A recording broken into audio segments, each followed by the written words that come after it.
দেখো গাইস, এটা হচ্ছে আমাদের সেকাটির এগিয়ে চলো নবীন সংঘ ক্লাব। দেখো কি দারুণ লাইটিং করেছে, লাইটিংগুলো এত সুন্দর লাগছে, চারিদিকে দেখো ঝলমল করছে।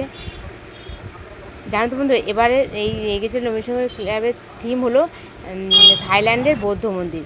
আর জানো তো এটা এবার ফার্স্ট হয়েছে, আর তার থেকে বড়ো কথা হলো, দেখো এখানে মাঠটা যেহেতু বড় আর মেলাও বসেছে চারিদিকে, এদিকে অনুষ্ঠান হচ্ছে, মানে মাঠটা পুরো মানুষের জমজমাট। আর দেখো প্যান্ডেলের কাজগুলো এত নিখুঁতভাবে করেছে, মানে কাছ থেকে দেখলে তোমরা বুঝতে পারবে। দেখো মানে জাস্ট অসাধারণ, মানে বলার কোনো ভাষাই খুঁজে পাওয়া যায় না।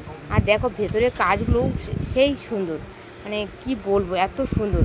আর দেখো ভেতরের এই ঝাড়বাতিটা দেখো একবার, খুব সুন্দর। আর ভেতরে কাজ কর্মগুলো এত সুন্দর করেছে না, মানে নিখুঁতভাবে, শুধু তাকিয়ে থাকতে হবে, এত সুন্দর করেছে। সেই সূত্রে প্রতিমাটাও খুব সুন্দর হয়েছে। তো আমাদের এই সেকাটি এগিয়েছিল নমিনেশনকে প্যান্ডেলটা তোমাদের কার কার ভালো লেগেছে অবশ্যই কমেন্ট করে জানিও। বাই।